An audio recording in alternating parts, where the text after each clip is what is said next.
Bienvenidos, buenas tardes a una reunión de estudio más. Hoy nos acompaña nuestro amigo el psicólogo Jonathan Cosme para presentar un tema maravilloso. Yo soy Gilberto, el cual es una pregunta capciosa como las que últimamente ha estado usando para sus temas, que están muy padres, nos ponen a analizar y él, bueno, nos va a desarrollar aquí el tema para podernos explicar y contestar sobre todo esta pregunta que dice así: ¿nuestra infancia es nuestro presente? Tarararara. Y ¿sabes qué? Sí, si puedo contestar, sí. Por lo tanto, como víctima que eres, hace rato que estamos hablando de eso, pues bueno, tienes todo el derecho de ir a partir de su madre quien te hizo daño y ve a buscarlo, pon el ojo morado, desahógate para ver si de esa manera tienes alivio. ¿Verdad? Que en el humo lo hemos intentado, hemos visto que no es suficiente. Que debe haber un trabajo más profundo y más interno, porque para eso están los profesionales que te guían, que te ayudan a iluminar ese camino de la sanación, de la autoobservación. ¿Para qué? Para que puedas trascender esa problemática y de alguna manera encuentres la manera de vivir mejor, ya quitando los culpables. Es algo que para muchos desde un punto de vista pues no está chido obviamente, porque lo más fácil es aventar la culpa, buscar los factores externos, etiquetar y obviamente viene el premio, la paga, que es la hacer arte, que es sentirte que pues tú no vales, que por culpa de ellos, tus abusadores, acosadores, pero bueno, es una pregunta capciosa, ojalá tengan oportunidad de escuchar la reunión. Si quieren preguntar por la página y en la transmisión, va a estar Héctor al pendiente para que nos haga saber sus dudas y sobre todo a los que están aquí presentes, que vinieron el día de hoy, para escuchar la charla de nuestro amigo Jonathan Cosme, que colabora con nosotros, que hace rato tuvo terapia, tuvo algunos pacientes y está muy padre. Yo vengo saliendo también de ahí mismo. Y bueno, es un trabajo muy padre. Ojalá que no les dé miedo, se den la oportunidad de entrar. Y sin más preámbulos, yo voy a darle la voz al experto para que nos ayude. Y bueno, cualquier cosa, pregunten sin miedo. O si quieren opinar, también pueden levantar la mano. ¿Sale? Adelante, amigo. Hola, buenas noches a todos. Pues bueno, como ya les dijo Gil, el tema es nuestra infancia, nuestro presente. ¿Ustedes qué opinan? Ya dijo Gil su opinión, pero me gustaría escucharlos a ustedes.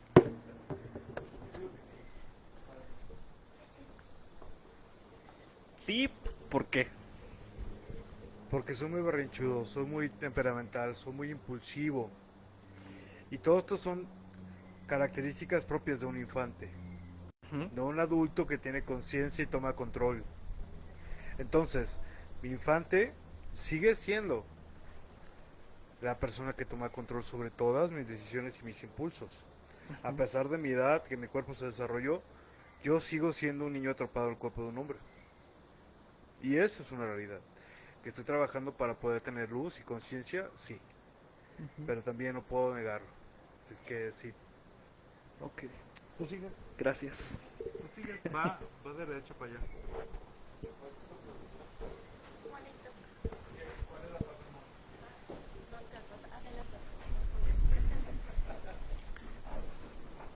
Buenas noches. Yo soy John. Pues la paz del mundo. eh,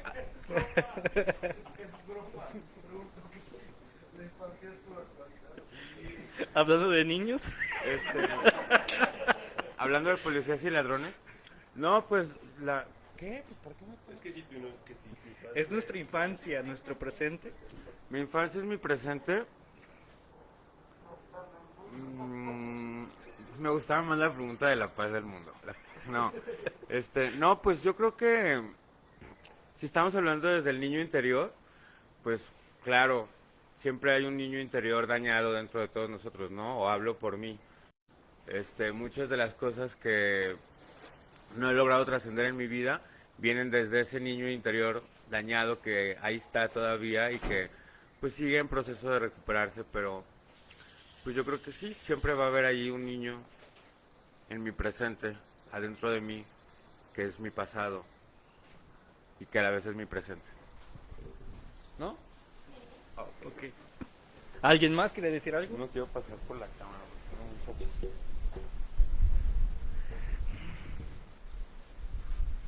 Bueno.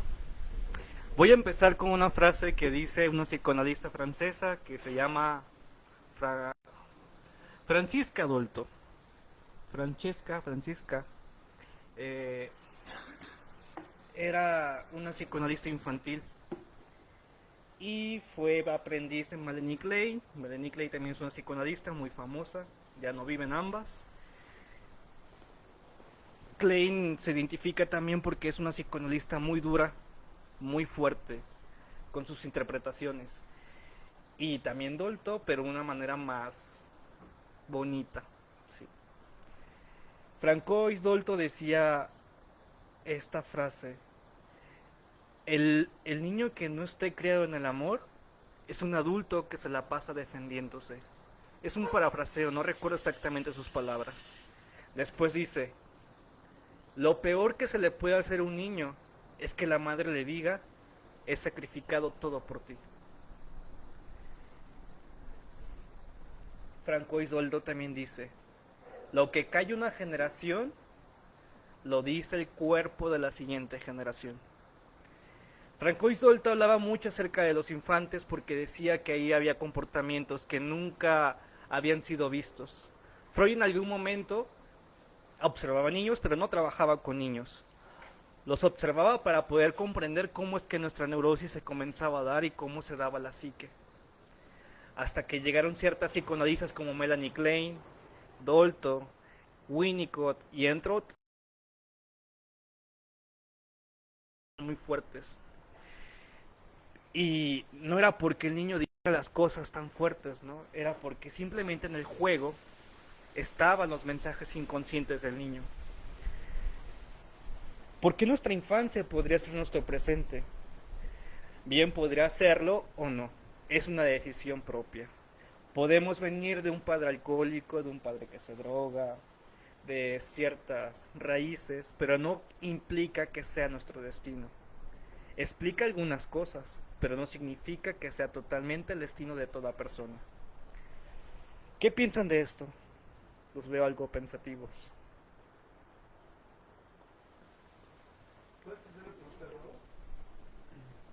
¿Qué piensan con todo este contenido que les digo? De lo que dice Francois Dolto, el desarrollo que hace.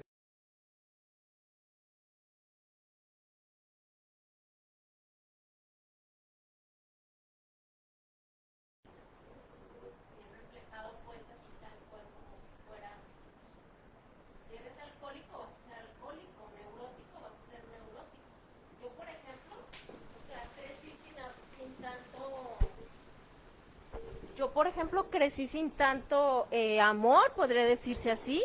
Mi mamá nunca fue cariñosa con nosotros, o sea, jamás reflejó un acto como de cariño, amor, afecto, una palabra de aliento, jamás. Y yo soy muy chiquiona, o sea, pero te pongo mi límite, o sea, yo te abrazo y todo, pero a la hora de que yo veo que tú me estás manipulando como hijo, yo, a ver, hasta aquí ya no puedes rebasar. Pero tuve, o sea, por parte de mi mamá, yo tuve, se reflejó mi mamá como fría, podría decirse así, y mi papá era todo lo contrario. Mi papá era muy, hasta la fecha mi papá, o sea, me habla con palabras muy cálidas, o sea, conmigo, pero mi papá siempre me determinó hasta dónde yo podía llegar con él. Entonces, eso no determinó el cómo yo fuera con mis hijos. Esa palabra la escuché como hace unos 20 años, que a mí me dijeron, me dijo un doctor que yo conozco de toda la vida, me dijo, puede influir las circunstancias o el comportamiento de tus papás, pero no va a determinar quién vas a ser tú. Por eso es que me vino ahorita a la mente lo que tú decías, pues, y en ese tiempo yo no le puse como atención, o sea, todavía no me brincaba hasta hoy que tengo hijos adultos realmente, o sea, y tengo hijos pequeñitos, tengo un niño de 5 años y yo alcanzo a ver perfectamente integro mi niñez en ese niño y también observo o sea, la adultez de los hijos grandes o sea, y hago como una mezcolanza de todo. Y a mí, en lo personal, realmente a mí se me hace, o sea, hermoso educar un niño, a mí. Cuando ya rebasan los 12, 13 años, ya se ponen las cosas ya más duras. Pero a mí un niño, o sea, yo literal babeo yo con un niño. Pero sí tuve que manipular toda la información, pues, que yo observé de niña.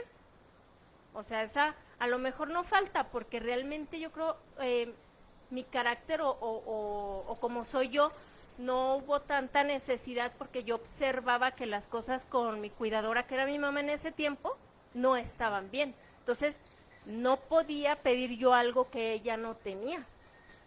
Y eso yo lo digerí con mucho dolor cuando fui niña y con mucho rencor y cuando fui adolescente.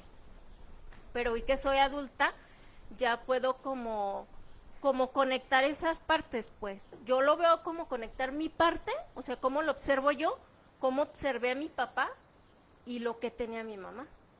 Entonces, yo pienso que lo junté o lo distribuí para poder cuidar ahora a los que me toca, pues, porque obviamente ahora que ya crecieron los adultos, pues tengo una experiencia muy amplia y yo pienso y siento que hago las cosas mejor, o sea, estoy creando una niña de 7 años que ya le tengo que dar un poquito más de carácter, porque igual quiere como hacer como ese tipo de manipulación, que era lo que me hacía la mediana de los más grandes. Entonces, lo que estoy tratando de hacer es como reforzar y acordarme pues de todas esas necesidades que yo tuve por parte de mi mamá y conectarlas con las palabras cálidas que mi papá me daba y darle ese refuerzo pues de que tenga o sea, como un poquito más de valor, de más carácter pues hacia las cosas que le pasan, porque sí es muy manipulable ella, a comparación del niño pequeñito.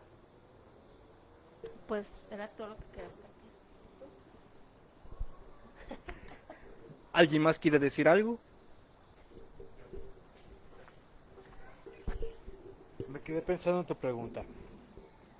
Fíjate que por mi historial personal, vengo de una madre que hizo puente con Fabi, cero demostrador de afecto. O sea, no era una mamá que yo soy muy besucón y muy abrazón, ¿no? Entonces yo llegaba, le abrazaba, le daba besos, y decía, ay, tu baba, quítate, no me abraces.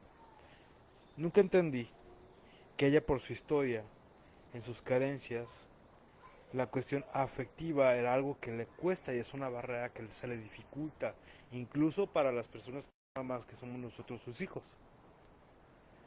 Pero en mi desarrollo y hablando específicamente de mi infancia, es una carencia muy grande que yo tenía, porque debido a lo cultural y socialmente aprendido, la mamá es la encargada de la parte afectiva con los hijos, desde su educación y su crianza. Entonces yo decía, ¿por qué no eres una mamá normal que abraza y besa? ¿Por qué no te dejas abrazar y besar? ¿Por qué en la vida me dices, he visto, o sea, y se lo digo todavía ahorita de broma hay tantas mamás que tienen unos hijos tan culeros y tú con un hijo tan guapo en la vida me dices que estoy hermoso? Y a la mamá de esos hijos culeros, ay, mi chiquito tan precioso, y una puta piedra. Y yo que me siento un Adonis, digo, mamá, ¿cómo si yo tan guapo no me dices esto, no? Imagínate, me dice, imagínate si te dijera, es muy dura, en este sentido es emocional. Ahora, mi papá es muy rígido, muy controlado, muy estricto, mucho. Entonces esta cuestión del control, la perseverancia, el trabajo, toda esta cuestión es una cuestión que caracteriza a mi papá y la imagen que tengo yo de mi infancia como mi papá es proveedor, responsable.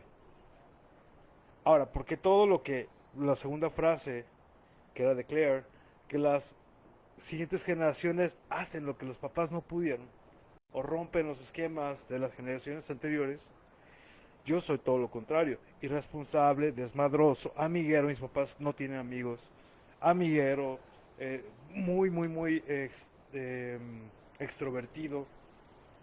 eh, y veo como, ok, quizás yo estoy como eh, replicando carencias que mis papás no pudieron para, como yo los veía en ellos, decía, yo no quiero ser así.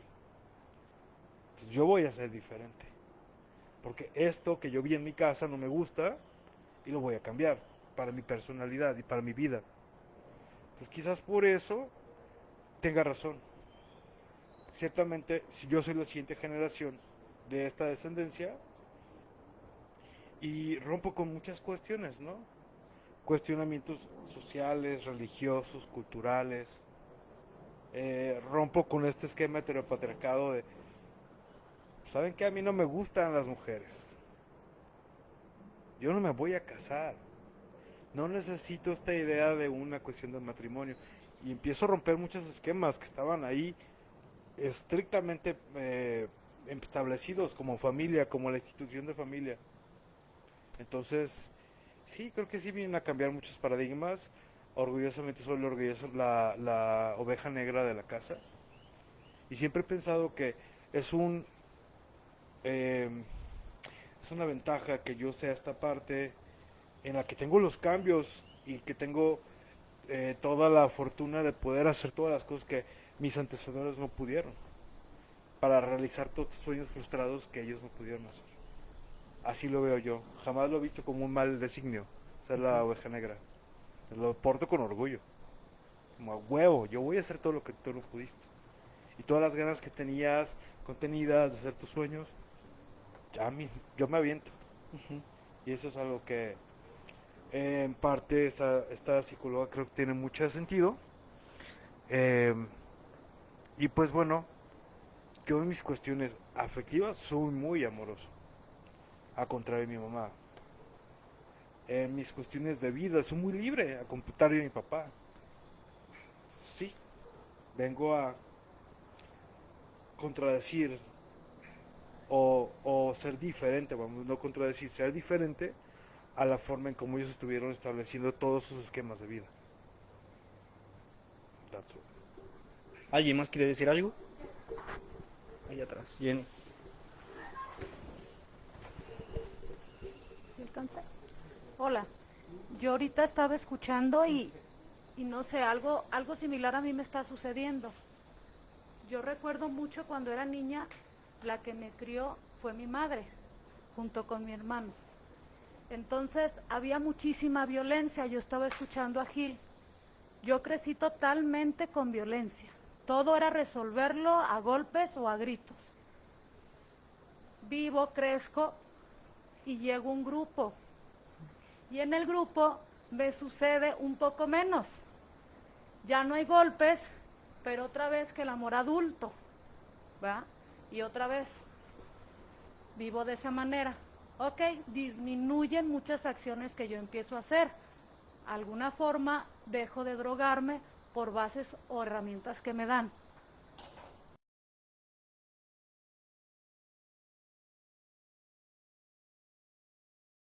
Yo seguía reaccionando con golpes. O sea, era igual.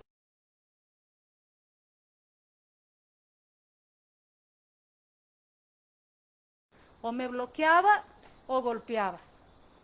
Y así estaba. Llego con los hombres y me pasa lo mismo. Quiero golpearlos a resolver la misma manera, porque los agarro como papás, o quería que yo fuera la hija o ellos mi hijo. Y va lo mismo. Pero llego aquí y hablan muy poco conmigo, dejan de gritarme y empiezan las muchachas a darme amor. Y me convierto en una niña. Como yo ya había vivido una historia en donde llevé a mi límite los celos y vuelvo a perder lo que yo seguía, según yo, que había cuidado, que era mi familia, mi marido y mi entorno con la familia y la sociedad, me vengo aquí y empiezan ellas y ya aquí empieza a hablarme, a escucharme y a no gritarme. Se acabaron las reglas, se acabaron todas esas cosas que yo había vivido también en un grupo. Y entonces el día de hoy que llega mi hija y que llega otra vez el compañero y todo, yo ya reacciono diferente. Ya no golpeo. Sí reacciono, pero ya no igual. Sigo sintiéndome niña, pero resultó que me gusta ser niña para ser sensible y algo femenina. Entonces a mí se rompió lo de mi madre y luego fue a través del tiempo, pero fue a través de que ellas me dieron atención, amor, pero eso sí, me dijeron que aquí tenía que desaprender y tuve que rendirme. Me rindo, me convierto en niña otra vez y ellas depositan algo diferente en mí. Entonces el día de hoy ya puedo ser un poquito más fluyente. Y lo de atrás, sí lo recuerdo y todo, pero ya a través de ellos me dieron otra forma. Me regalaron otras cosas y el día de hoy, si tengo ganas de golpear y todo, ya me calmo un poco. Porque ellas me dieron algo diferente. Entonces, el día de hoy, creo yo que me siento un poco más contenta con mis reacciones a, como decía Gil, ya no es lo mismo, sí me encabrono con mi mamá todavía, pero ya no es lo mismo lo que siento. Y vivo el día de hoy cosas diferentes. Y pues así esta es mi historia, pues. Ok, gracias. Gracias a todos.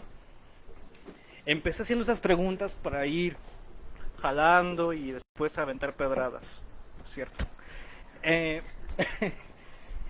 Me gustaría hacer una dinámica, pero no sé si hay la posibilidad de tener material. Se me ocurrió apenas ahorita. Colores y hojas. O lápices, lo que sea. Pero mientras llega el material, quiero que se den cuenta de algo. Hablamos de lo que nos hicieron, de cómo nos trataron, pero regularmente se lo de la madre. ¿Dónde queda el padre?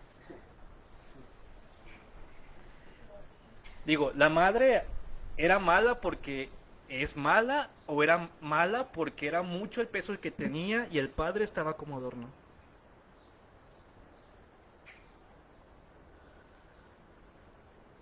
¿Qué piensan de eso?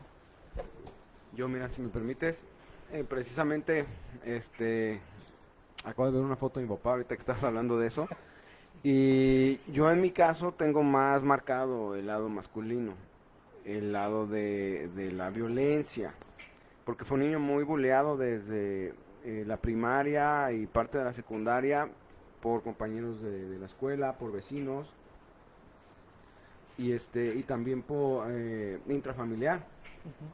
Pero aquí el asunto es que toda esa violencia que recibí llegó un momento en que se volteó y yo me convertí ya en el victimario, ya era la persona que hacía el bullying, que gritaba, que golpeaba, como se escuchaba allá atrás. Pero definitivamente no puedo dejar dejar atrás la marca paterna. Incluso muchas de mis contraseñas tienen que ver con mi papá. Cualquier cosa que mi mamá pida, así como que, pero ya cuando la pide mi papá, ya sé que es serio, sé que lo tengo que hacer.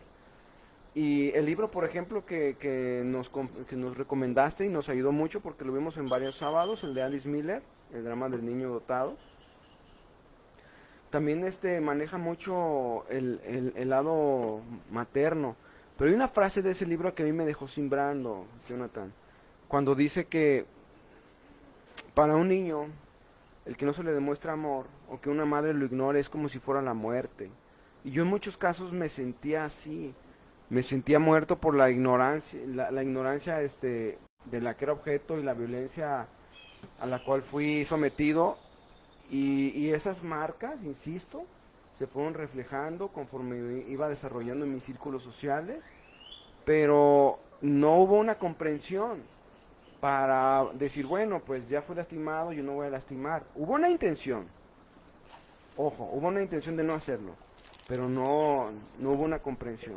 Y lo que hice fue desahogar toda esa ira, coraje, rabia que tenía reprimido hacia los que me rodeaban, alejando a las personas. Pero definitivamente a mí me marcó más el lado masculino. Una vez escuchando a Gil, ¿alguien más quiere decir algo? Digo, no es por ignorar a Gil, pero quiero que a partir de lo que dice Gil, abra puerta para que alguien más hable. ¿Quién es?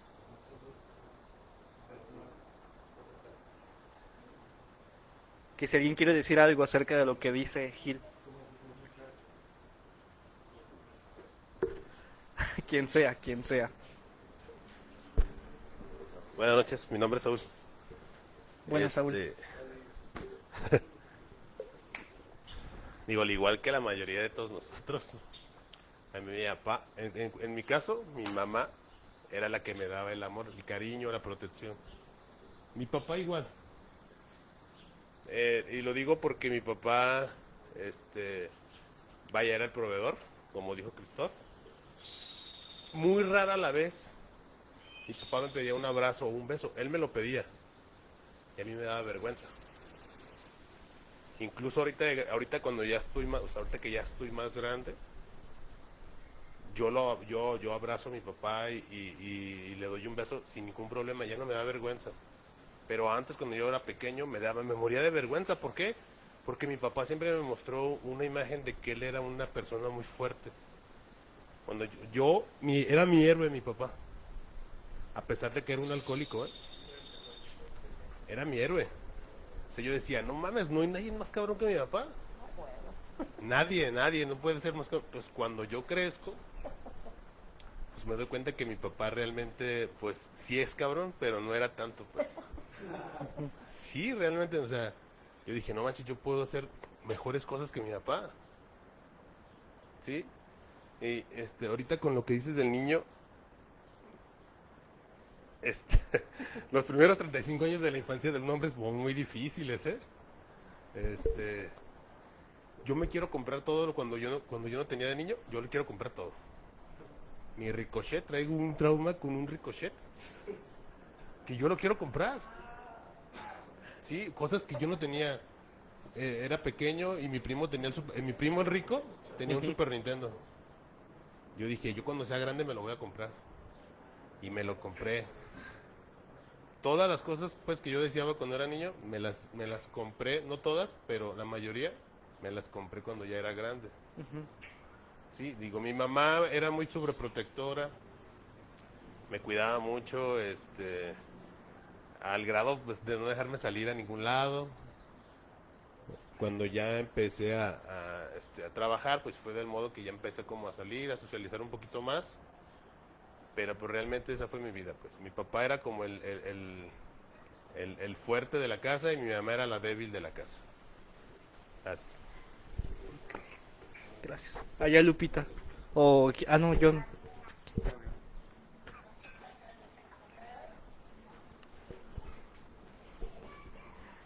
Buenas tardes.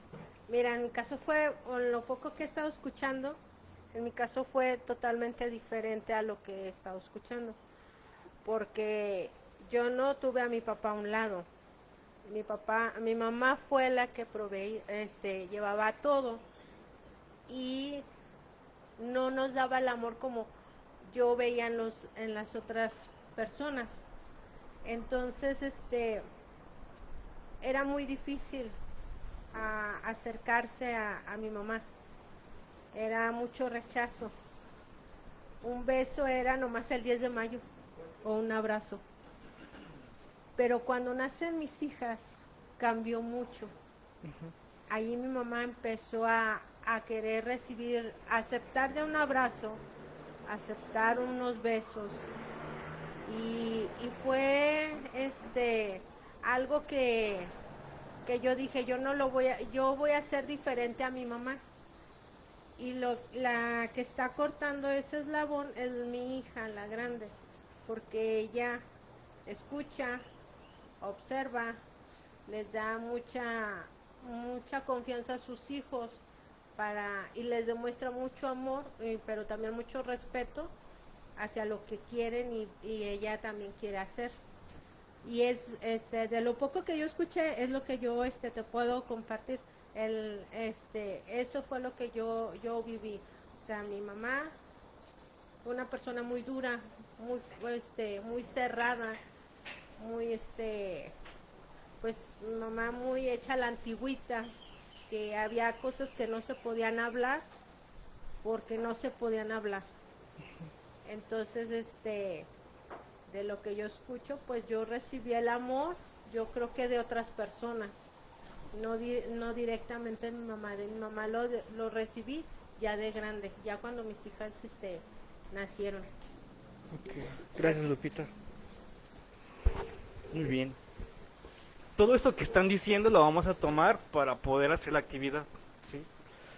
Aquí están las hojas y se van repartiendo. Toman uno y pasan a los demás. Y los colores. La instrucción es que van a dibujar algo, pero agarren los colores que necesiten o compártense como quieran hacerlo.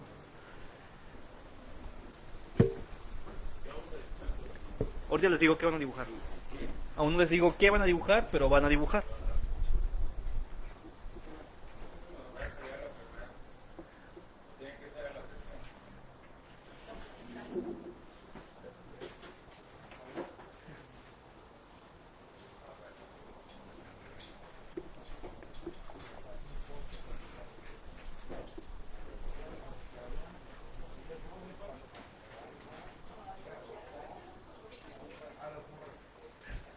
¿Eh? Aún no, aún no. Vamos a esperarnos. Ya que tengan todo su hoja y su lápiz o color, lo que sea.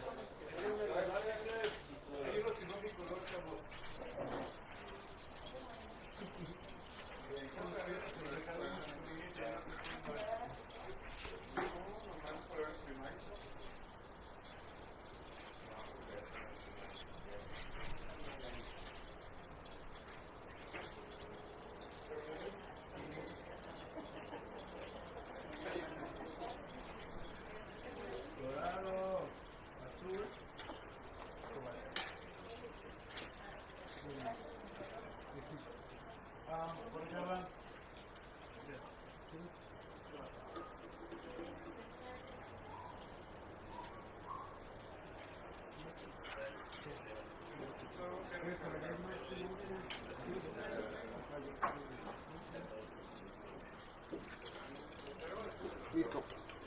¿Ya están listos todos? Ok. Desde ahí observen qué es lo que está pasando entre ustedes. Cómo están divididos los grupos. Si se reclamaron con colores. Si estaban esperando que alguien más llegara y les llevara el color. ¿Quién se paró? ¿Quién no se paró? Cuando digo que van a dibujar algo, perdón, ¿qué se les ocurre que les voy a decir que van a dibujar? Una persona, una figura, una mujer, ustedes, un árbol, ok, lo que tú quieras dibujar, ok, ok. Estamos hablando de la infancia. Los infantes siempre se identifican porque le temen a muchas cosas, porque no conocen muchas cosas. Les da miedo muchas cosas y el adulto quiere que las enfrente sí o sí. Y desde ahí estamos ya transgrediendo. Lo que vamos a dibujar, vamos a dibujar al monstruo, al que nos asustaba o lo que nos daba miedo cuando estábamos pequeños. Van a ser un monstruo, le van a poner su nombre, van a decir de dónde es, qué hace, cómo le hace, qué color es. Así que hagan su monstruo.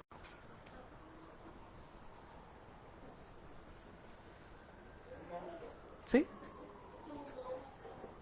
Lo van a inventar. Es como si fuera un Pokémon o algo así. Lo que quieran. Como ahorita, no sé, como se les ocurra. ¿Fue clara la instrucción o no? ¿Sí?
Recuerden ponerle un nombre,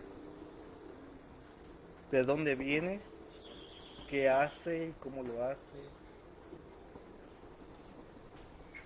dónde vive. O simplemente ténganlo en la mente, pero piénsenlo. O si quieren escribirlo, escriban.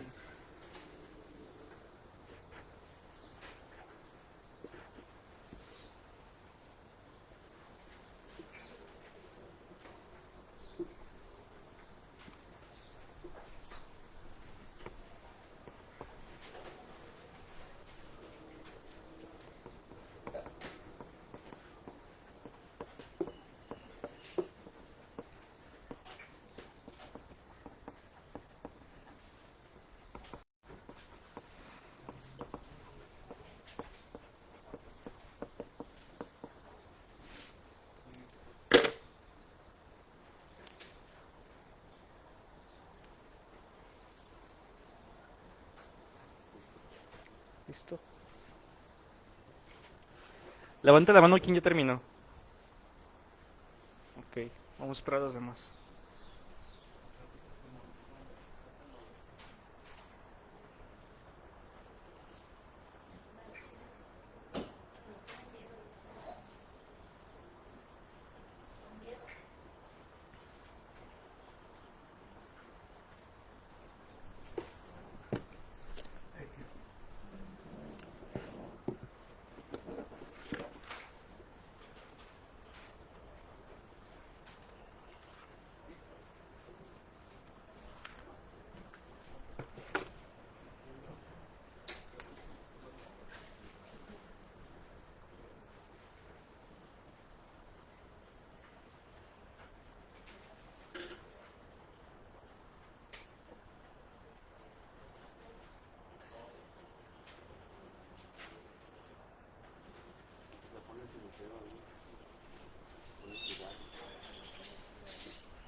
Levanta la mano quien hace falta. ¿Ya?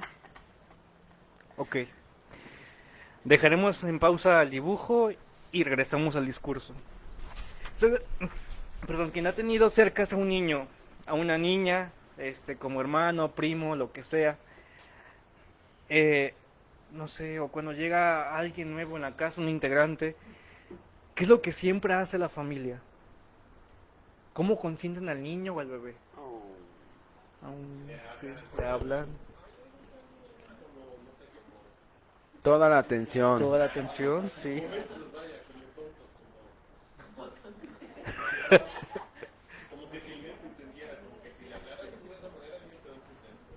Ok. Para comer, ¿qué se le hace al niño para que coma? El avioncito, Juegos. juegos. Ándale. Ajá.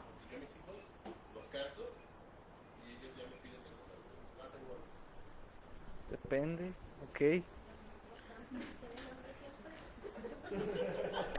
Cuando enseñaron a sus hijos o cuando se enseñaron a ustedes a ir al baño, ¿cómo aprendieron? No, nada más acuérdense. ¿Cómo fue la dinámica? ¿Sí? Nada más acuérdense, no lo mencionen. Solamente ténganlo en mente. Por ejemplo, si tuviéramos aquí ahorita un niño pequeño de unos 4 o 5 años y el niño quiere participar aquí, ¿qué harían ustedes? Para afuera. ¿Lo sacamos? Y si les digo yo, no, ahí déjenlo, ¿qué harían? Porque tú lo dices. ¿Lo dejarían solamente porque yo digo? ¿Y no por lo que el niño está pidiendo? Desde ahí está esta parte. El niño tiene algo muy marcado que es que él no va a decir, mami, quiero tal cosa, pero te lo va a decir totalmente directo. Yo quiero esto, yo quiero el otro. Y eso se ve muy reflejado en pacientes con algún problema orgánico, psicóticos, etc. El niño no va a tener una limitante para pedir lo que necesita. Siempre va a estar diciendo qué quiere. Y lo que le hace el adulto es enseñarle cómo pedir las cosas. Si un niño quiere una cerveza, ¿se le va a dar una cerveza? No. Pues no. Depende del país. ¿Ok? Aquí sí les dan. Sí. Malamente se les da. Si un niño, por ejemplo, no sé, quiere tomar café, ¿se le va a dar? No. Tampoco. O a veces. Vives de coca. A un niño, si queremos enseñarle a andar de patineta, ¿le vamos a comprar una skate, una longboard? No. Una chiquita. Cuando va a empezar a comer, ¿se le va a dar de comer con una cuchara grande? Chiquita. Una pequeña, una chiquita. Cuando al niño se le va a enseñar a ir a hacer el baño, ¿se le deja así para que se No, pase? se le acompaña. Se le compra una tacita, se le acompaña. Siempre hay un acompañamiento. Siempre hay una cosa que lo hace más sencillo. Como cuando estamos aprendiendo a andar en bicicleta y tienen las llantitas. O está alguien que nos está ayudando. O si lo hacemos solos, simplemente la bicicleta está a su tamaño, están los amigos apoyando. Ahí siempre hay una ventaja de que siempre hay un medio. Y lo caótico aquí es que cuando nuestras infancias no nos dan opción para tener este medio, nos lo aniquilan porque no es necesario, porque no es justo, porque no hay posibilidades económicas, porque solamente es un berrinche del niño. Les pongo un ejemplo así muy claro. Una señora que escuchaba en la calle que decía que ahorita los niños están siendo muy delicados porque nada más les compran cierto pañal y ya están rosados. Y ella decía, yo me acuerdo que cuando yo le enseñé a mi hijo a ir al baño, simplemente le dejaba de calzón ahí hasta que él empezó a dejar de ser del baño. O sea, pero imagínense lo traumático que era para el niño estar cargando con esa ropa interior por toda la casa. Entonces, ¿el niño ya aprendió a retener sus esfínteres por miedo? ¿O porque tenía que sobrevivir? ¿O porque mamá le enseñó con paciencia? ¿Cómo fue que aprendió el niño? Ahora imagínense, este niño crece y cada vez que hay un cambio en su vida, se convierte en un caos. No le puedes cambiar nada porque está totalmente perdido. Porque no hay otra opción. Otro ejemplo más. Eso pasó hace poco, no sé si lo llegarán a escuchar, no recuerdo muy bien si fue un hombre o una mujer. De un hombre o una mujer que tenía dinero en el banco y el banco no se hizo responsable porque le quitaron su dinero y tuvo un robo.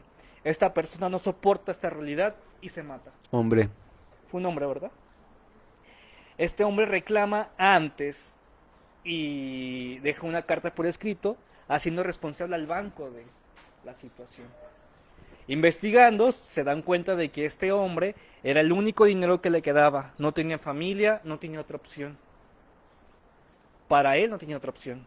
Pero para nosotros, ¿tendríamos opción si nos hubieran robado todo ese dinero? Sí. Pero imagínense su pasado cómo fue. No hubo opción, tenía que a huevo, a fuerzas, adaptarse a un mundo que no era para él. Tomar de un vaso de adulto, caminar como adulto, vivir como adulto y pedir las cosas como adulto. No hubo un medio ahí. Eso es lo caótico. Siempre hay una cosa que nos ayuda a hacer las cosas más amenas.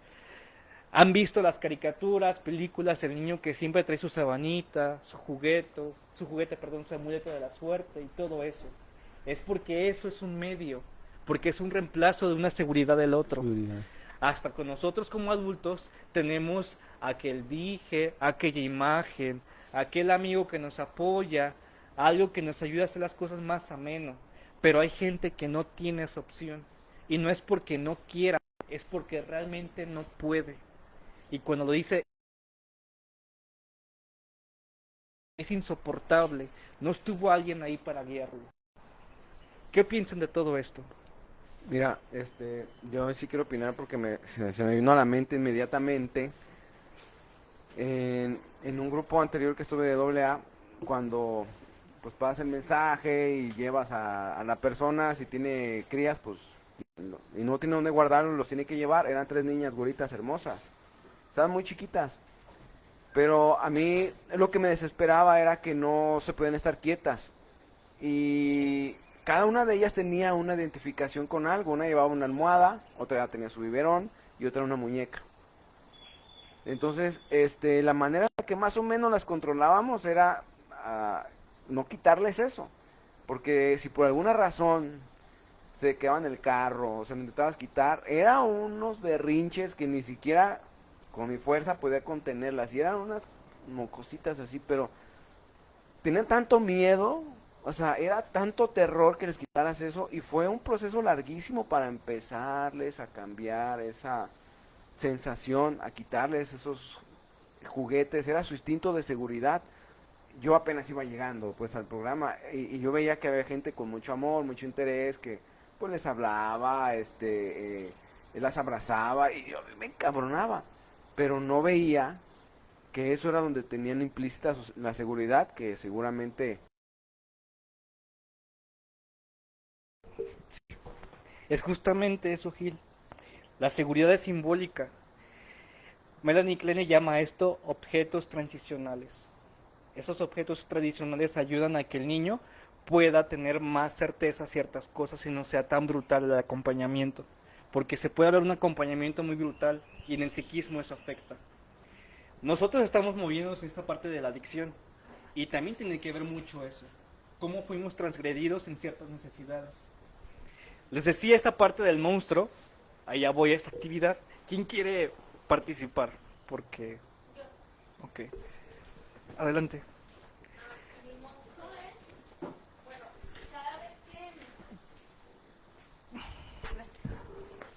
cada vez que yo tengo un proceso fuerte de cambio de vida, por decirlo así, o de adaptación a algo diferente, por ejemplo, cada vez que mi papá llegaba totalmente drogado, se aparecía.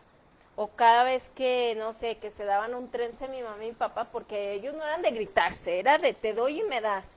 Entonces, cada vez que tenía yo como un brinco grande o a crecimiento o sea, que se reflejara algo en mí, algo muy impactante, aparecía. Y mi monstruo es como unas esferas grandes y es en mi sueño, o sea, no lo veo tal cual, siempre fue soñando. Y de una bola grande se hacían pequeñas, pero esas bolas siempre me atrapaban y me arrinconaban en un lugar. Eran blancas total, yo estaba en un panorama totalmente blanco y las bolas eran negras. Y no me daba miedo porque había como un momento en el que yo las rompía y me deshacía de ellas. Y casualmente bajo alguna presión sobre mí. O sea, cuando yo tenía alguna presión en el día, siempre tenía ese sueño. Y es fecha que no se me quita. O sea, si yo, por ejemplo, hace unos meses quise volver a fumar, dejé de fumar 10 años y fumé 10 años. Entonces, no lo volví a hacer porque tuve ahí pues le eché ganas, pues, con medicina homeopática y con terapia, y lo dejé, o sea, no volví a reincidir, vamos. Yo tengo un problema circulatorio, entonces para mí, pues es como la muerte, pues, fumar. Y ese es mi monstruo. Siempre que tengo un brinco grande o algo que yo lo siento como que es más fuerte que yo, aparece en mis sueños. Desde que yo me acuerdo que tenía como unos 5, 4 años, hasta ahorita mis 42, todavía es el mismo exactamente que me quiere como aplastar, pues. Pero siempre logro quitarlo de mí, o sea, porque me acapara todo mi cuerpo, pues me paraliza, vamos. Ese es mi monstruo.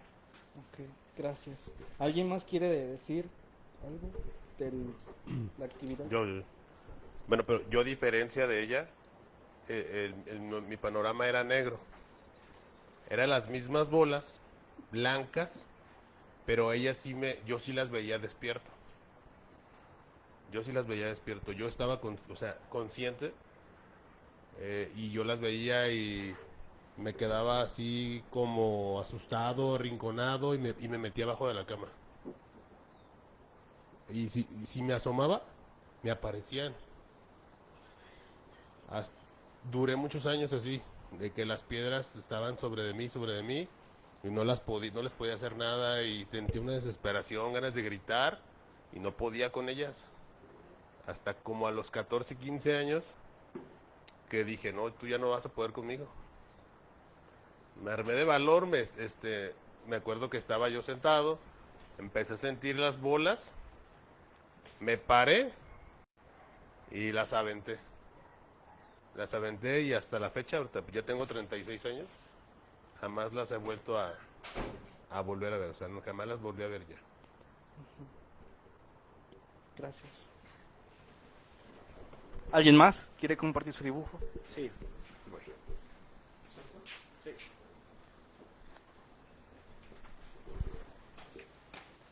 Está muy padre, fíjate, porque yo, la verdad, nunca me había puesto como a dibujar, como que algo que en cierta etapa de mi vida, sobre todo mi infancia, se viera reflejado un miedo.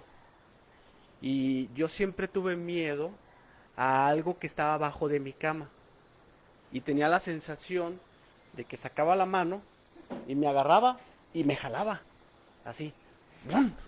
Entonces el simple hecho de sentir esa sensación era, mi corazón empezaba, tum, tum, tum, tum, tum. Y yo sentía que iba a suceder y me pegaba a la pared. Y de la pared dice, no, y va a meter la mano por acá. Entonces era una tortura las noches. Yo creo que fueron unos 5 años así. Así. Y hasta, es más, en una ocasión me metí con un palo de escoba al cuarto y me acosté con él. Si llega, ¡tran! No me vas a llevar, ¿verdad? Y hasta... ¡Tan, tan, tan, tan, tan! ¡Nada! Y así, no me llevaste, no me llevaste. Pero era un pavor. Ese y el señor del sombrero.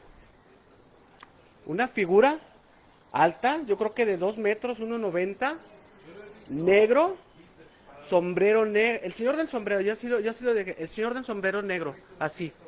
El sombrero así, que no se le veía el rostro. Y todo negro y no se le veían las piernas. Y era una sensación de que vas caminando. Chingue su madre, chingue su madre. Córrele, prendiendo luces, apagando, tan, tan, tan. No me va a alcanzar este cabrón. O sea, como que había un delirio de persecución desde bien pequeño. En serio, no podía entrar al baño. En donde yo empezaba a experimentar esas cosas, yo tenía 5 años, allá en San Andrés.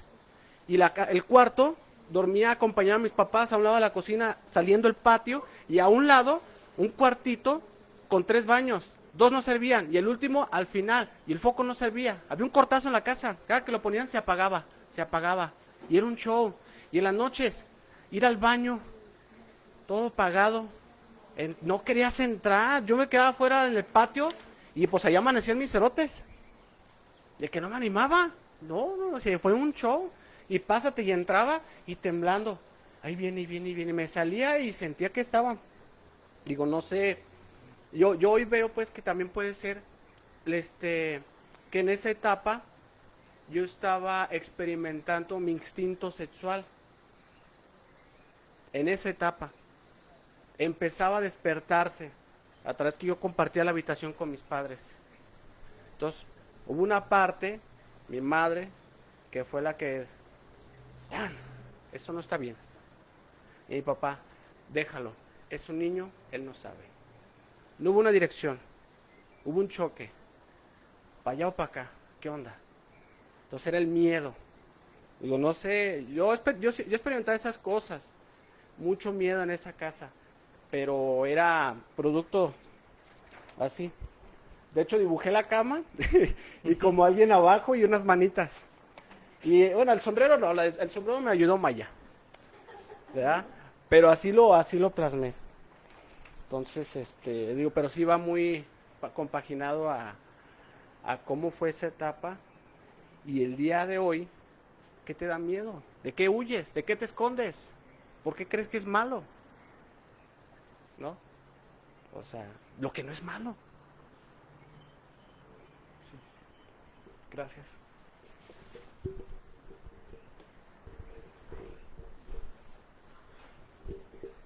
Ok. ¿Cómo ven todos estos personajes? Si fuéramos niños en este momento y habláramos de nuestros monstruos, ¿cómo estaríamos ahorita mismo? Aterrados. Ahora, si un niño estuviera aquí con esos temores y ustedes como adultos y el niño comenzara a decir tengo miedo, ¿ustedes cómo reaccionarían ante eso? No pasa nada. ¿Quién se estresaría? ¿Quién se enojaría? Primero preguntarles a qué le tienen miedo y ver de dónde es de donde tienen miedo, porque eso me lo han dicho los niños. Ujú. Entonces porque decía, ahí cerca de la dueña que se está monstruo, y es que se escuchaba cómo se prendía el boiler. La sombra del árbol era lo que sentía miedo, y le decía, mira la mano, es tu mano, pon tu mano, que es la sombra, y empezó con la mano él jugando, y así se le quitó ese miedo. Pero a veces pienso también que el que escuchen a otros niños decir tengo miedo, aunque ellos no sepan, también les da, tienen ya diciendo ellos también que les da miedo, Ok. sin saber a qué, pero simplemente si dice otro niño yo tengo miedo, ellos también dicen yo tengo miedo. Gracias.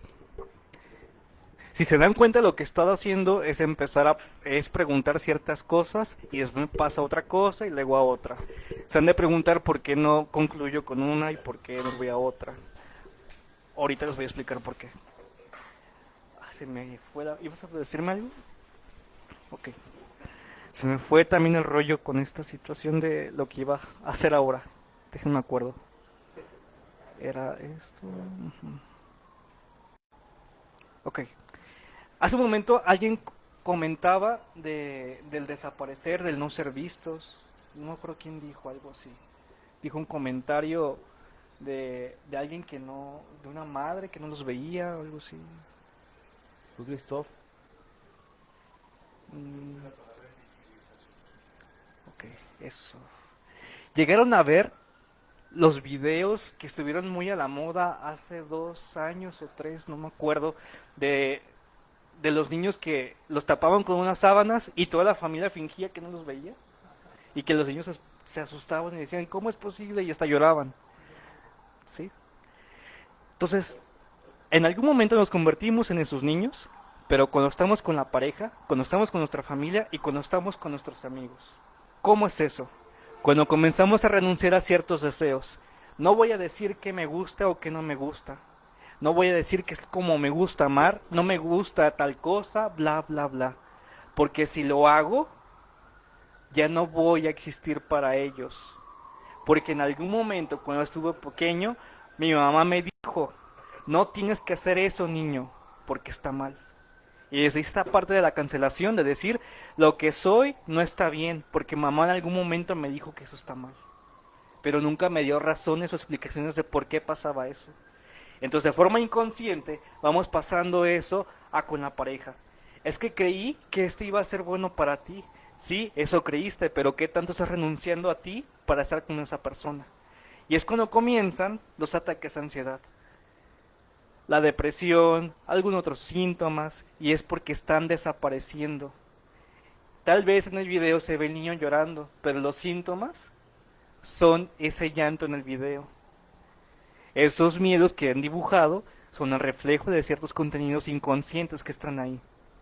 ¿Cuántas veces cuando algo que no les sale bien empiezan a estresarse?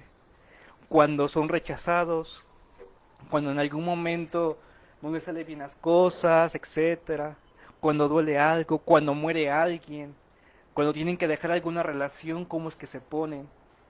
¿Qué tanto se aparece cuando estaban infantes? ¿Qué tanto se siente a eso? Desde ahí está esa parte inconsciente de la historia de cuando éramos pequeños. Pero el problema aquí no es el hecho de que esto funcione como antes funcionaba cuando estábamos pequeños. El problema es cuando eso se maximiza. Cuando decimos, es que yo fui así, así me enseñaron, y empezamos a decir que solamente es porque así nos tocó. sino que ya empezamos a decir, es que siento ansiedad porque en algún momento me pasó esto. Me cae mal esta persona porque recuerdo tales cosas. Y empezamos a ponerles palabras a aquello que no tiene palabras, como lo que decía Lupita. Yo le enseñé a los niños que el boiler era así, la sombra, porque le dieron palabra, le dieron imagen a aquello que era tenebroso. Y en qué momentos a nosotros en nuestras vidas nos dieron esas imágenes o esas palabras, o que estuvo ahí mamá y papá para poder guiarnos y tener una buena completud. Y cuando hay ciertas faltas es cuando viene la bienvenida a los problemas con las adicciones, con la comida, depresión, ansiedad y entre otras psicopatologías. ¿Cómo ven eso?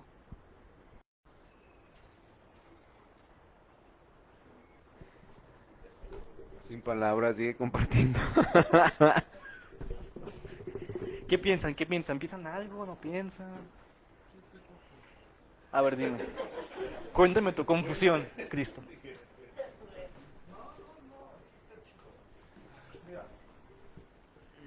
soy un niño Constantine. ¿Has visto esa película? Constantine es una persona que ya es grande, que es niño siempre, Ujú. y le causa su tranquilidad. Ya sé cuál es. Entonces, esto pasa a partir de que tiene un encuentro muy cercano con la muerte. A mí me pasó, pero ya veía cosas desde antes.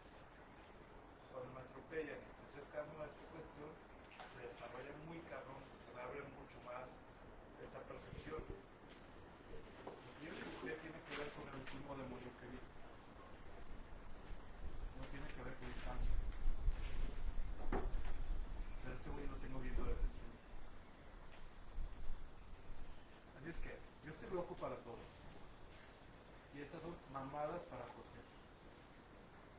Es un tema que yo no hablo con él. Me cancela, me invalida, y por eso ni siquiera me lo expongo, ¿sabes? Es la primera vez que lo hablo, aquí. Ya lo sabe Lupita.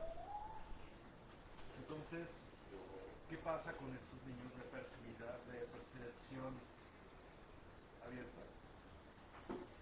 Porque literalmente los veo, los sé. O sea, no estoy drogado, no estoy pendejo, no estoy loco. Los veo. Pero yo pensaba, ¿verdad? En un punto de que tenía mucha asociación con las cuestiones de temores en mi infancia. Pero pues son otras cosas que realmente están en otro plano. Y son reales. No las reducimos. Entonces por eso me confundo. ¿Qué te confunde? Que tu sentido va hacia una cuestión de trauma. Pero lo mío es una cuestión real que tengo una percepción. Entonces, estas entidades que veo, que percibo, son tan tangibles como la tuya. Tu confusión es entonces... Tu punto de esto es sacar cuestiones de traumas, conflictos, carencias, problemas que tienen que ver con la infancia. En mi caso, no sé si tiene que ver con ello o no, pero yo lo veo como una situación independiente. Así lo veo yo, en la que simplemente tengo una percepción que nunca quise tenerla, pero así es. Y así veo las cosas.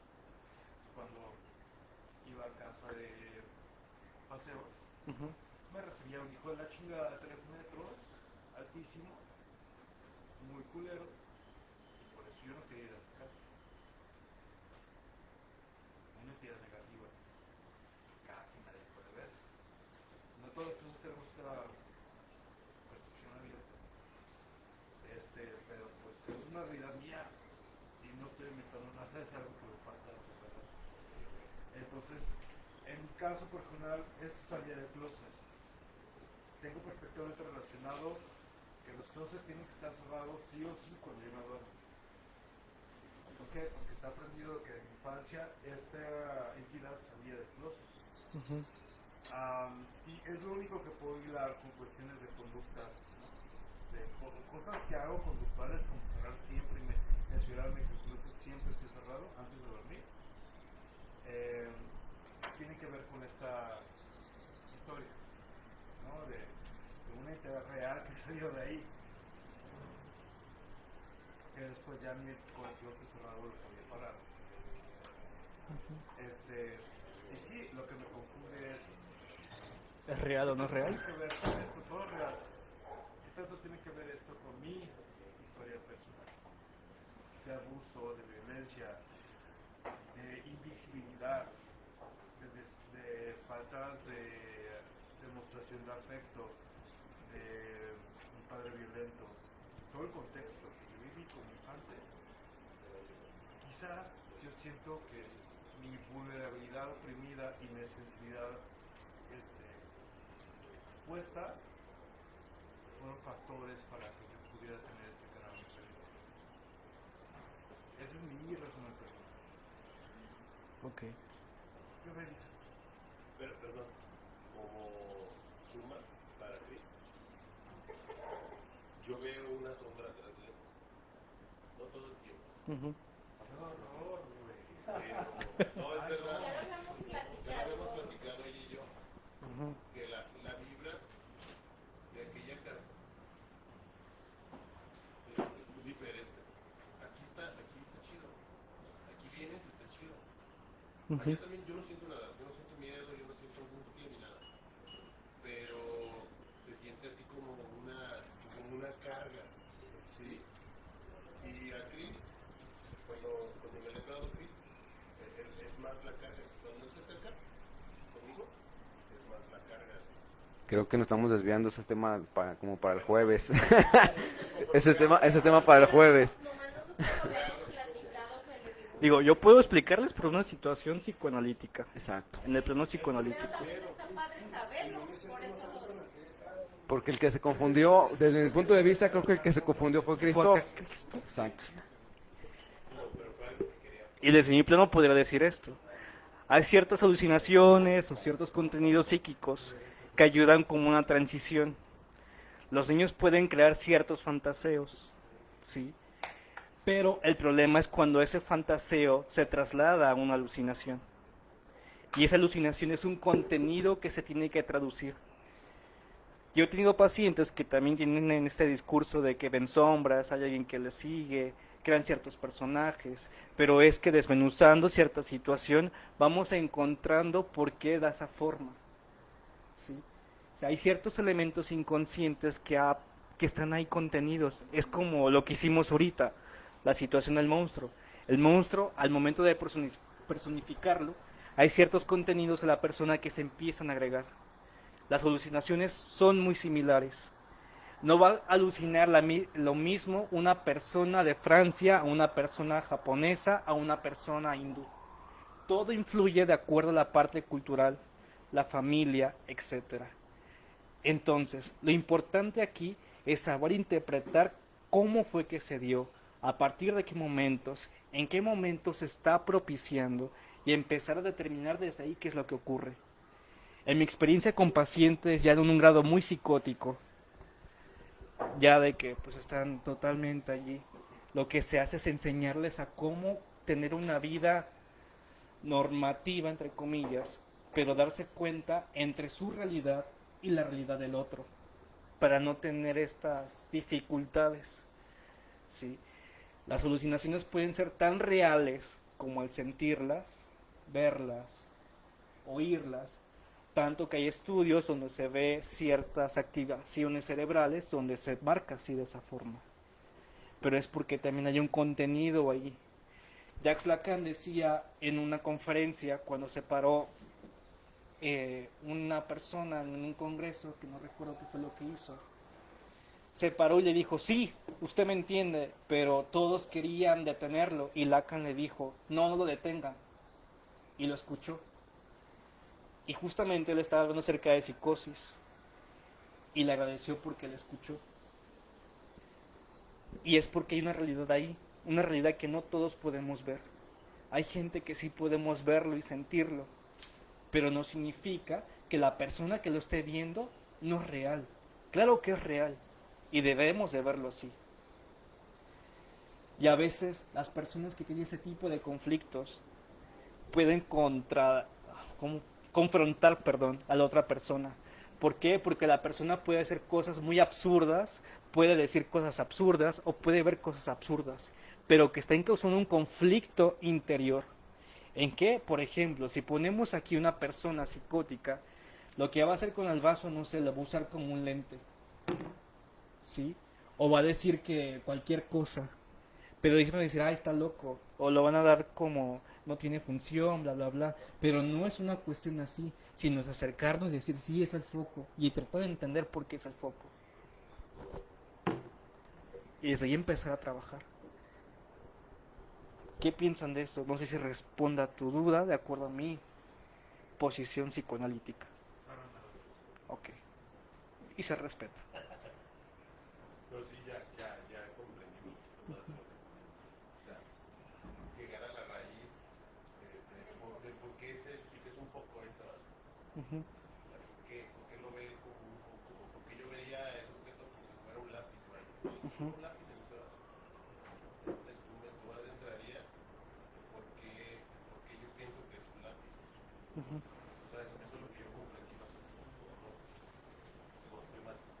Vamos, sí, porque lo que tenemos que tener en cuenta aquí es que el psicoanálisis no habla de espiritismo o de ciertas cuestiones así.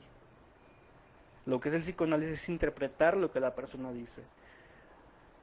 Y no es el hecho de que tengamos que decir eso no existe. Lo que hacemos es entender qué es lo que pasa y a partir de ahí saber si está bien o está mal. Pero el psicoanálisis, como lo dije desde un principio, no es la mera verdad, no es la única opción, hay muchísimas. Por eso se han desarrollado muchas alternativas más terapéuticas, porque hay gente donde ahí se siente cómodo y encuentran su verdad. Es como el niño.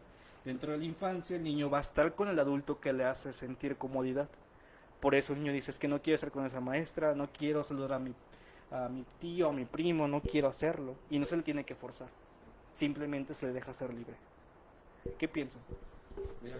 De hecho aquí hay una persona que a muchos los trae vuelto locos, que parece que no tenemos la capacidad de atenderla. Tú dices el término de psicosis. Un médico me dio su opinión, dice que puede ser un síndrome de Asperger, creo, o un ligero retraso mental. El asunto es que no hay empatía, así como Christoph hablaba de su verdad, ella trae otra verdad, ¿no? Pero ahí está la dificultad de que no sabemos tratar con muchas personas, incluido yo, por ejemplo, con los niños.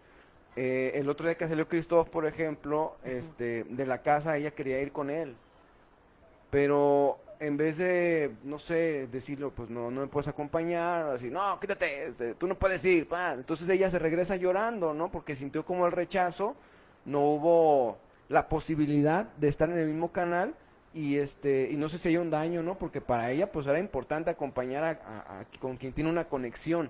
Entonces es una infante, pues, es una infante que ella no ve las realidades como los demás. Si ella se mete a un cuarto y agarra las cosas para jugar, y tú te encabronas, yo me encabrono, oye, ¿por qué agarras mi reloj? Pues si vale un chingo, es un Rolex. Para ella no es un Rolex. O sea, y el que le hayas dicho eso ya lo deja marcadísimo, ¿no?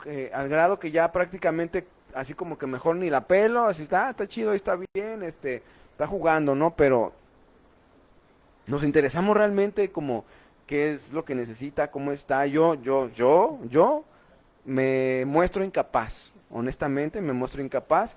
Sí hay interés, pero a veces no es suficiente. Entonces, por eso la importancia de tener este conocimiento y herramientas para no cagarla, ¿no? Digo, ese es mi punto de vista porque yo lo estoy viendo aquí, a todos nos trae pendejos, la neta.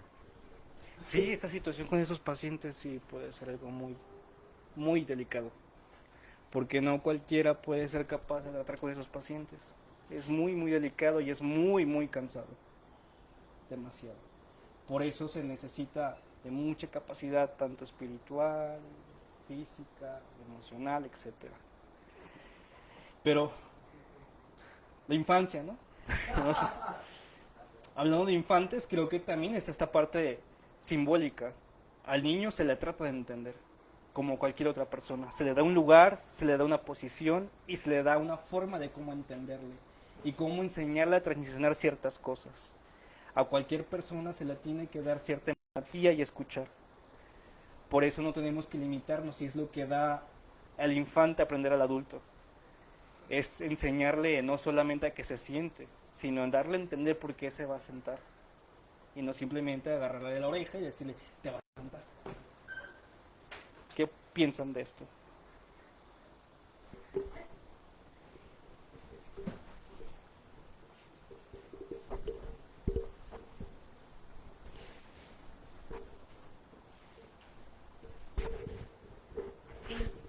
Yo ahorita que mencionabas infante, yo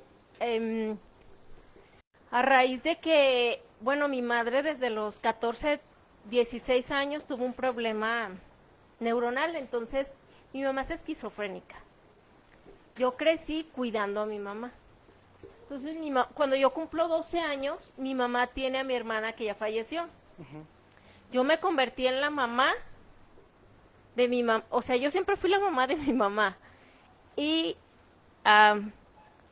fui la que cuidó y alimentó a mi hermana. Entonces, yo era como la mamá de ellas dos. Yo así me siento porque así lo crecí, así lo viví, fue algo que yo viví. A mí, cuando yo tuve a mis hijos, me decían, es que tú todo lo sabes. Y a mí me impactaba mucho eso. Yo sentía como un rechazo, pero a veces era como un, güey, estás arriba de mí, porque yo que tengo 40 y tú que tienes 20, o sea, manejas mejor las situaciones.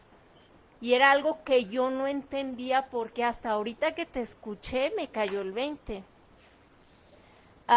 Mi mamá tiene 65 años y mi mamá es una niña esquizofrénica.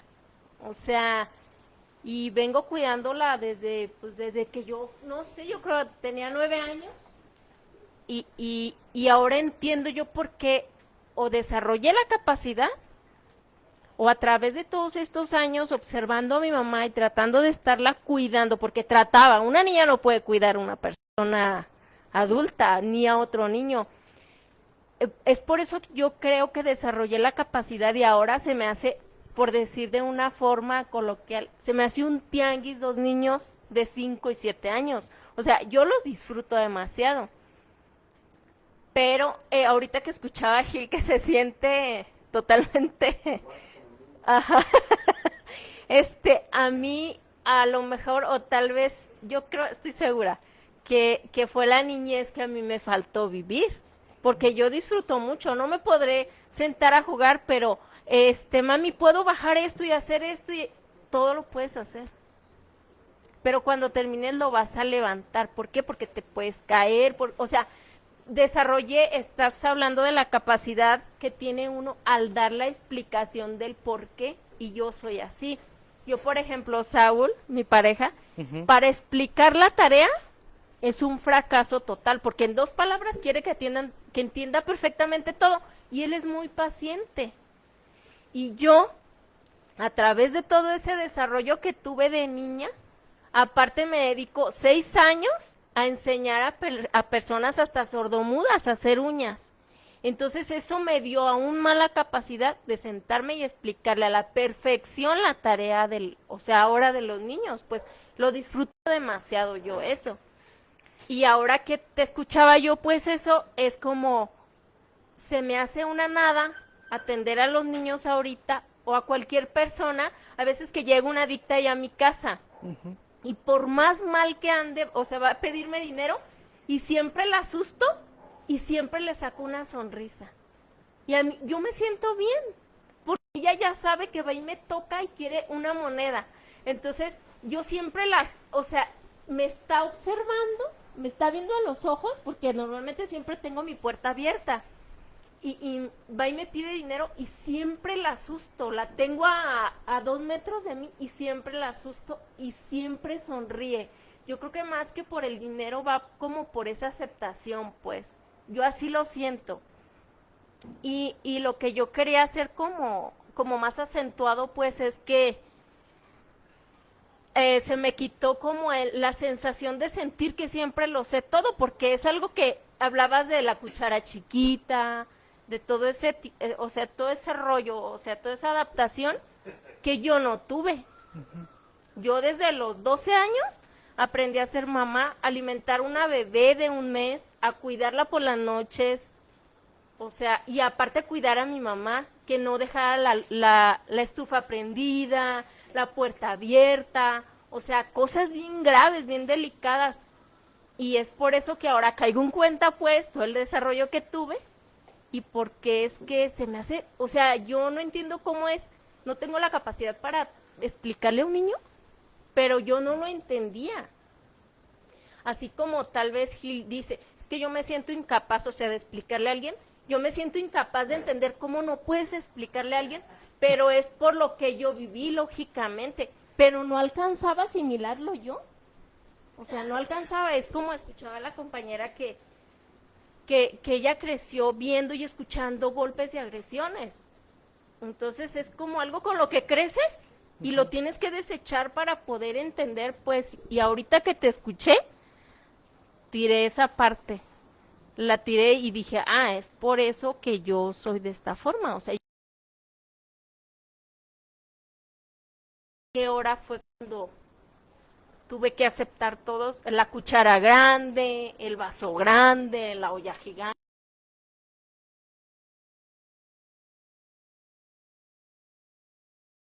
Un momento, nosotros como adultos nos podemos sentir otra vez así. Un mundo donde somos unos niños pequeños, envueltos en un mundo de adultos. ¿Cómo en qué parte? No voy a pedir esto porque, no sé, me van a decir tal cosa. No voy a hablar tal cosa porque me van a decir que no es así. Bla, bla, bla, bla. Levante la mano quien ha sido totalmente honesto con su pareja.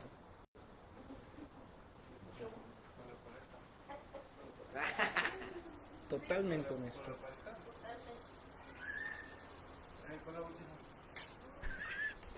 ¿Sí? Pues felicidades a ustedes porque sí han trabajado bien. Pero quien oculta ciertas cosas es porque hay un contenido muy inconsciente o muy consciente del miedo a ser rechazado o el miedo a ser dañado. Porque acuérdense, un niño maltratado es un adulto que se defiende. Y entonces siempre vamos a estar a la defensiva. Y claro que se puede tener cierta confianza en la pareja, pero hasta que se haga consciente eso y hasta que se hable, mientras no.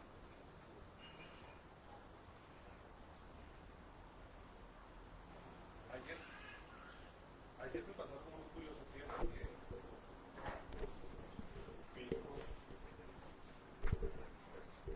fuimos a visitar a mi mamá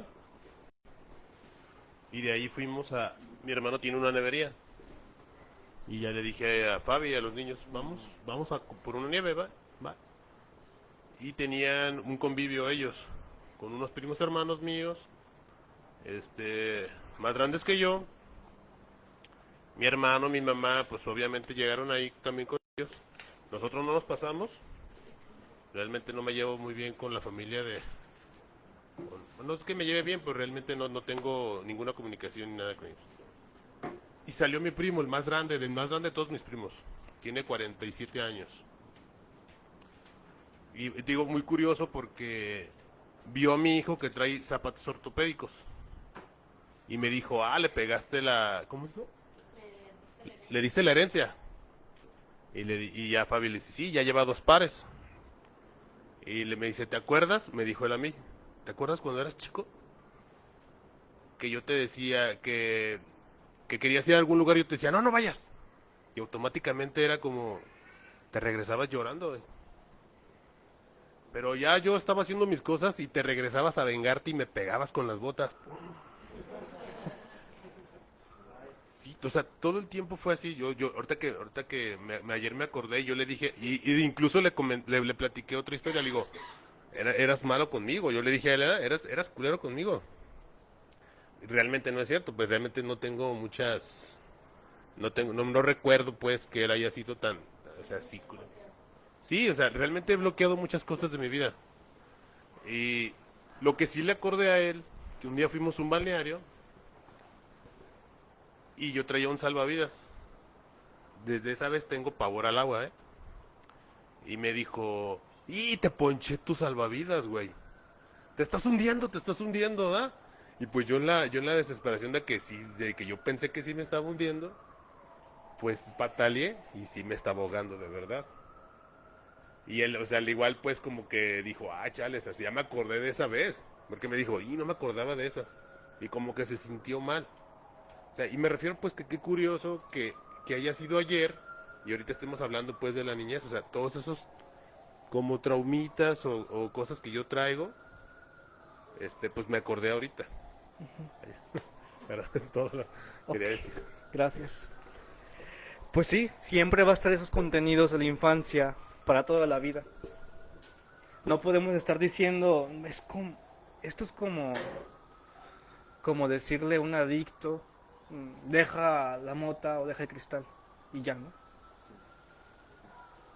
O una persona depresiva, deja de estar triste, sé feliz, ¿no? No es una cosa sencilla, es algo con muchísimo trabajo, mucho esmero, y no solamente a ciertos pacientes, sino a toda la gente. Si tuviéramos esta situación de empatía, pues como se ve, por ejemplo, no sé si han visto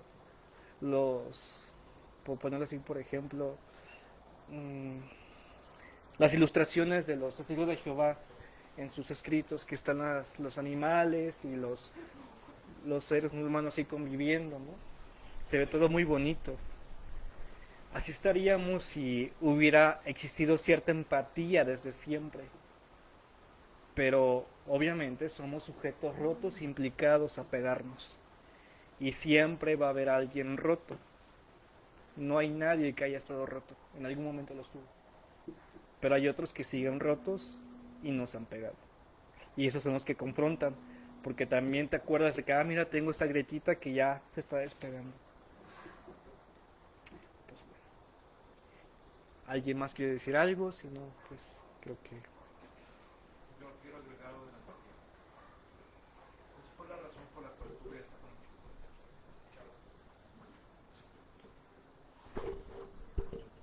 Quiero hablar de la empatía que mencionabas ahorita. Fue todo muy circunstancial, ¿no? Me había mantenido al margen, simplemente analizándola como veía que estaba molesta, veía que estaba sacada de onda, veía que estaba frustrada, incómoda, que se sentía obviamente fuera de su zona de confort porque está con unos pinches desconocidos en una casa que en la vida había estado. Entonces el contexto lo entendía. Pero me acerqué, tuve el interés de acercarme. Hola, ¿quién eres? Yo me llamo tal. Y la traté como si tuviera 5 años. Yo teniendo 5 años, me puse empático y me puse paralelo a ella. De esa forma pude conectar. Conectamos tan profundamente que me fui de viaje con ella, me fui de fiesta con ella.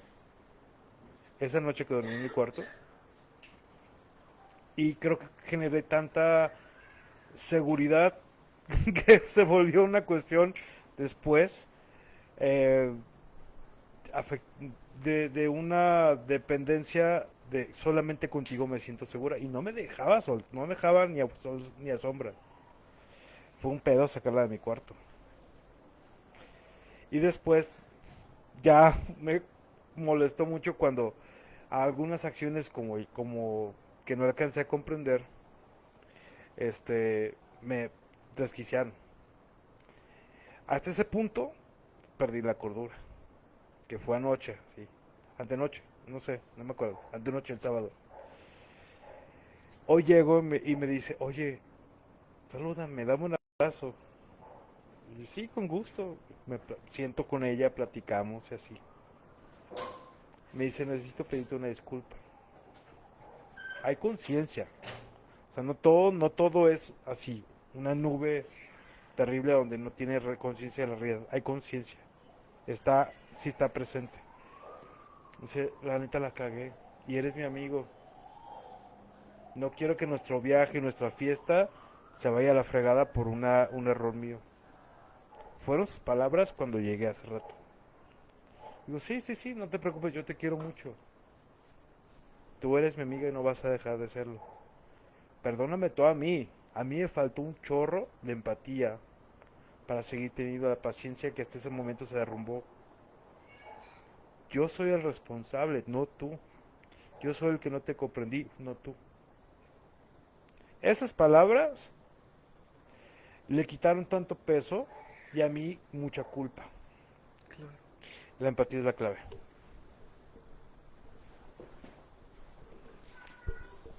En definitiva, la empatía es la clave. No sé si quieras comentar. Cuando yo estuve en un centro de tratamiento como voluntario, había un montón de pacientes mágicos. Veían cosas, o sea, yo ya tenía como esa categoría, nada más que ahí les decían paciente psiquiátrico, pero para mí eran pacientes mágicos. O sea, porque cada uno tiene un lenguaje.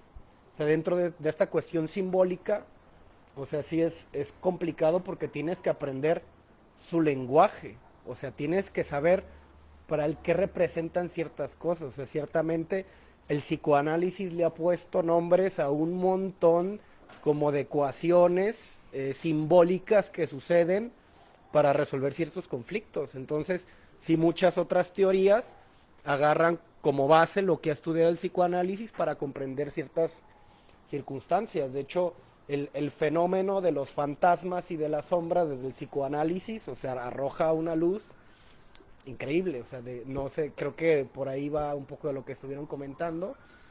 Creo que aquí el problema o el caso Christoph es cuando ya estamos hablando de otra cosa.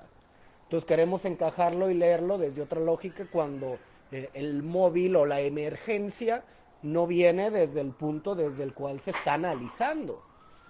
Entonces, no hay problema, o sea, hay que diferenciar que una cosa y esto es un caso aislado.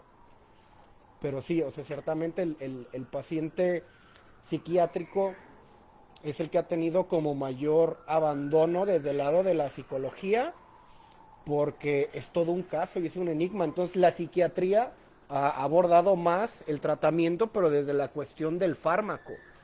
O sea, porque la psicología en la cuestión psiquiátrica es magia. O sea, era lo que hacía Jung con ¿cómo se llama? Wilhelm Reich, cuando iban a prestar servicio a hospitales psiquiátricos y tenían que trabajar con otras maneras. De hecho, de ahí viene el test de Rorschach que se utilizan en el psicoanálisis. O sea, lo emplearon en psiquiátricos con toda una lógica basado en metodologías de Oriente. De hecho, en Oriente no hay psiquiátrico, los mandan con los budistas a meditar. O sea, porque es la manera en cómo Jung hablaba de ese desequilibrio, o sea, de esta mal traducción de lenguajes, de mi sistema simbólico aprendido, que es diferente a la simbología, que todos se comparten. O sea, para mí psiquiátrico, o sea, los locos son los otros. O sea, porque se comparten símbolos y significados que son diferentes. Entonces las técnicas que utilizaban era como procurar crear ese puente entre mi realidad y la realidad de los demás, del lugar en el que estoy inmerso. O sea, pero ciertamente hay que ver, o sea, cómo se ha creado toda esta cuestión simbólica, la fantasía, cómo se utiliza para resolver cuestiones no solucionadas. O sea, como yo niño no tengo elementos o no tengo herramientas para darle nombre, para darle solución, entonces a través de la fantasía se le encuentra una solución, pero únicamente pasajera. O sea, después puede resurgir de otras maneras, o sea, o de otras formas.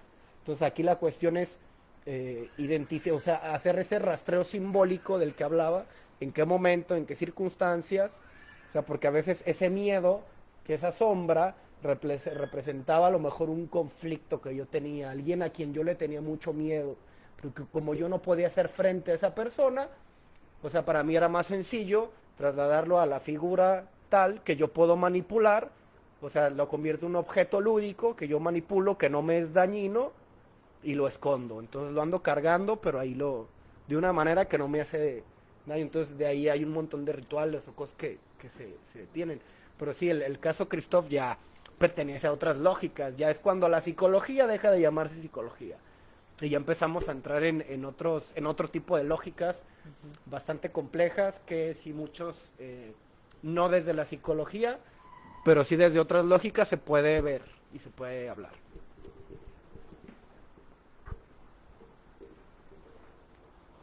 El caso Christoph.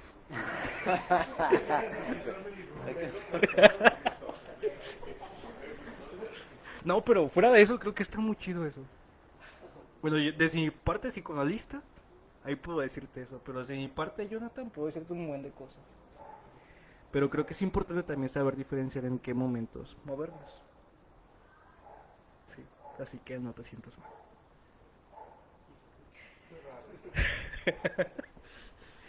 ¿Alguien más quiere decir algo? Ok. Pues entonces dejo de tarea si cargan algún amuleto o algo así, ya saben por qué es. Sí. Algún amuleto, alguna cosita ahí. Ciertas cosas que guardan en casa, que no pueden deshacerse, algo tiene de simbólico. ¿Sí? Pues a veces sí. Si no causa una psicosis, sí.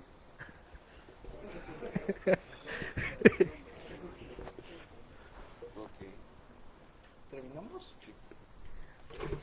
Muchas gracias, Jonathan. Con eso nos despedimos. Muy buenas tardes. Caso Christoph.